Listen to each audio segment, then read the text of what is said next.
As a non-finance trained founder, how do you go about building a strong finance team that's going to support you on your growth journey?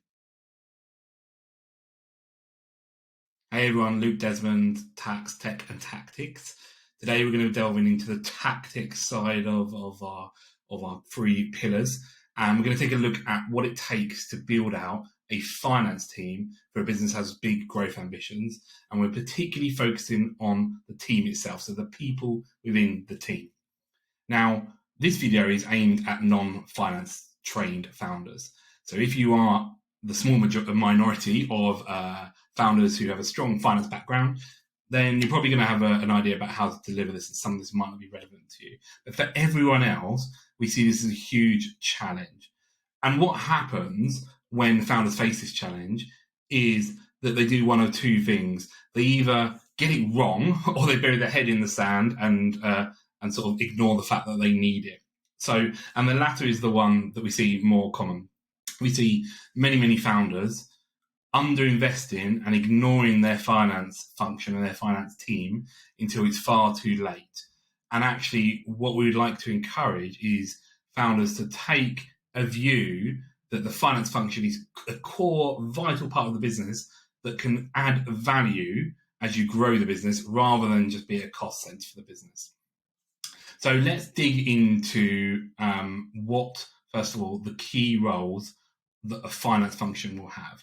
So in a large department, in a large business that has a large finance department, there will be a dozen or so different job roles. But for any clients that are under 10 million, really there's just a few core job roles that you need to worry about. First is bookkeeper, then a financial controller, a chief financial officer, so CFO, a payroll specialist, and then an external accountant. So there's 5 key roles there. And although we've just said them in that order, that's not necessarily the order in which you need to go about hiring them. So let's delve into each of those roles a little bit more. And first, we're going to look at what it would take if you were going to hire these people in-house. So bookkeeper, average salary might be somewhere between 25 and 28k per year. These average salaries in these videos are just a very sort of rough and ready. There's obviously a large spectrum on either end. Main job roles of a bookkeeper. So keep and track and process all of the receipts and expenses, control and reconcile the bank, manage supplier relationships, paying suppliers and staff, and making sure money comes in. So issuing invoices potentially, or credit control and just chasing those up. So the bookkeeper is the sort of core day-to-day bread and butter of the finance function. And what we see in the bookkeeper role is that founders will do this themselves, even though they've never done bookkeeping before. They hate doing it, and they don't do a particularly good job of it. It's the role that they typically hold on to the longest. Next up, we have the financial controller. So that is a trained qualified accountant. Average salary will be anywhere 35 to sort of 50k. And their main roles are really taking overall day-to-day responsibility for the financial data and the systems that control them. So they will deal with technical compliance. They do VAT returns, making sure that the business is compliant on all the sort of technical fronts. Preparation of management information. So taking data and turning it into something more useful, building out reports, etc. And the short-term day-to-day cash flow as well. And the financial controller is the sort of the overseer of the day-to-day. So the CFO role will have ultimate responsibility, but they tend to be a little bit hands off the day-to-day. And the financial controller, a really good financial controller will nail the day-to-day stuff, take responsibility and ownership of that, make sure everything's running smoothly, and then empower the CFO to concentrate on strategy. So that moves us nicely into Chief Financial Officer, the CFO.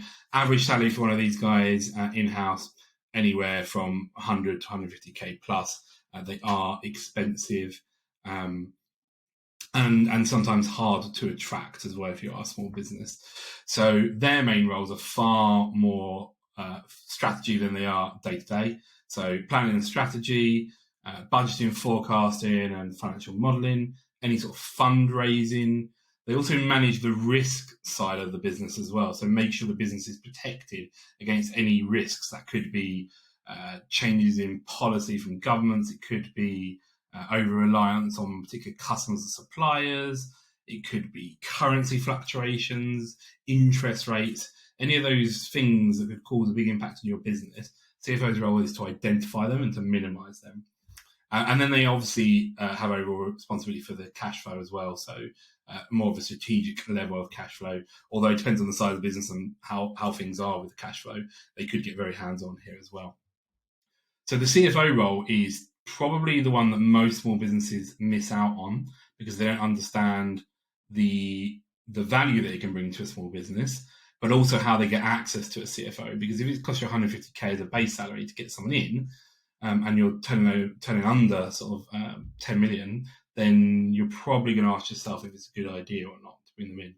But the CFO arguably has the most value to add to the growth of the business. They need to be supported by a really strong team in a bookkeeper and financial controller, otherwise they're completely wasted. But once you have that in place, then they can really help with the strategy and the growth, and be there just as a sort of a shoulder for the founder and the CEO as well. So they form a really important part of that C-suite. Then you're going to need a payroll specialist. You cannot do payroll yourself. Despite what the software companies will tell you, payroll is a specialist job. You might be able to do 70% of it okay, but the second you get it wrong, you're in big trouble. Employees and team members do not like having their pay wrong, and HMRC do not appreciate you getting it wrong either.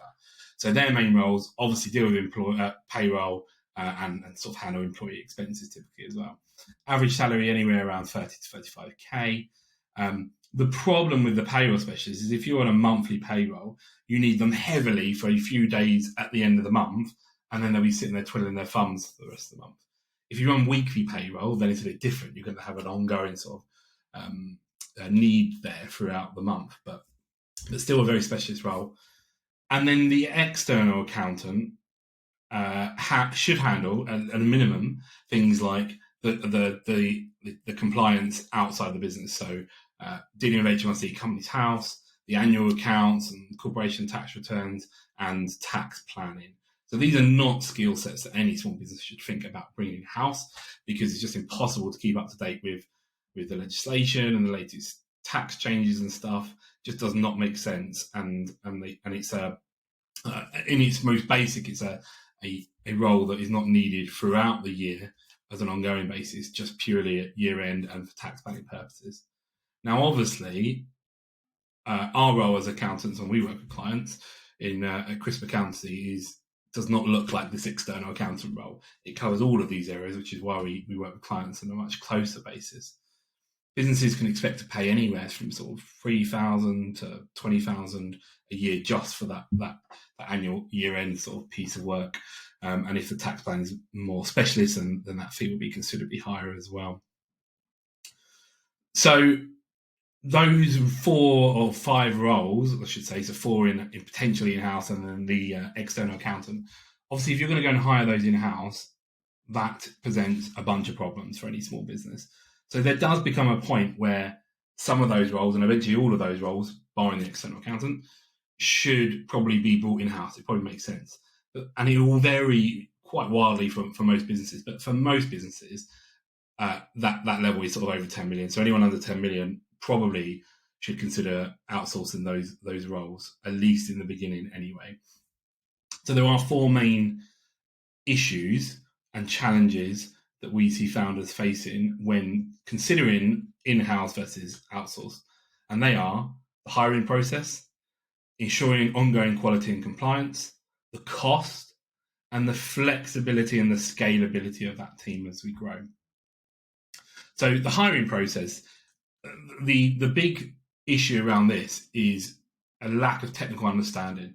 So when you're hiring team members, it typically boils down to 2 questions. Are they going to be a good fit? So the culture test. And can they do the job well, which is technical skill test. Now, as a founder, you can and absolutely should and will be handling the culture side of it. But if you're not trained in finance, how the hell do you go about working out whether someone is capable of doing the job and capable of doing a good job? It's almost impossible. Next is ensuring quality and compliance on an ongoing basis. So similar to the challenges of hiring, again, if you don't understand the technical side of it, how can you monitor performance on an ongoing basis? Do you even know what a good finance function looks like?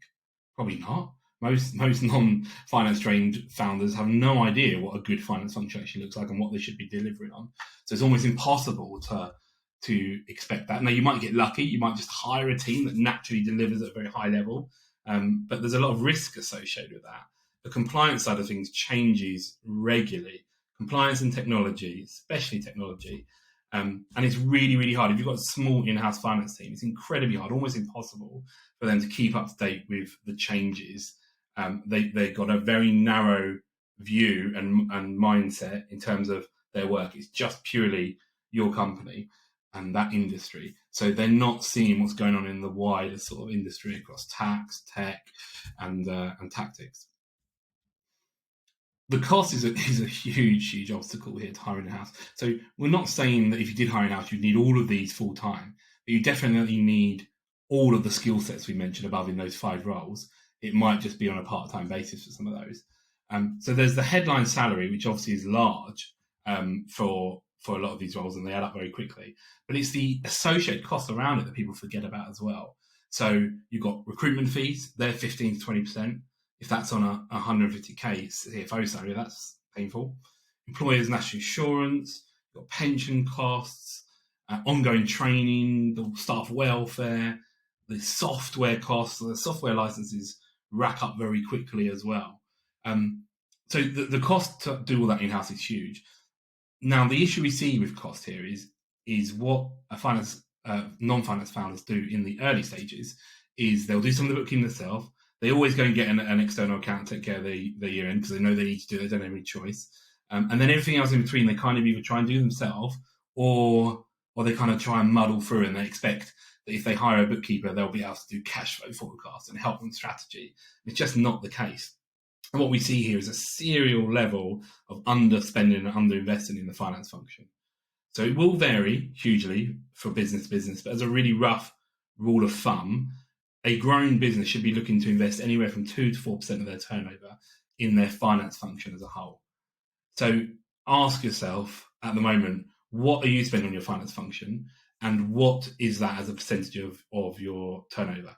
If that's coming in at 0.5% and you're wondering why you're getting restless nights because you don't know what your cash flow looks like, you don't know how profitable certain products and services are, well, that's why, because you're not spending enough on the finance function. And then the last one is that flexibility and scalability. 2 words that are absolutely vital to a growing business. And they come from 2 sides here. So the first is that even if you did have one person for each of those job roles within your business, what are you going to do to cover any absences? Holiday, sick, anything else? You've only got one person in each of those areas in the business that can do that job. And this is not a job that you can set aside and wait for someone to come back from a 2-week holiday. What happens if your payroll person gets ill at the end of the month? What are you going to do? Who's going to step in and run payroll for you? So there's a huge risk factor to having that vital job function in-house as opposed to outsource. And then the other side of it is, as you grow, you will need more resources. We work regularly with businesses that explode and have really, really sort of rocket ship type growth, which is great. The last thing you want to do is experience that and realize that everything's falling apart around you because you suddenly can't chase clients and clients aren't paying you and the cash flow dries up and then you fail. It might sound a bit sort of catastrophizing, but that does happen. Actually, most businesses run out of cash, but are profitable. So you see that really, really regularly, unfortunately, with businesses that experience really fast, rapid growth, and they can't keep up with it. And that's mostly because they can't keep their finances under control. So scalability is really key to creating a finance department that works with you as your business grows.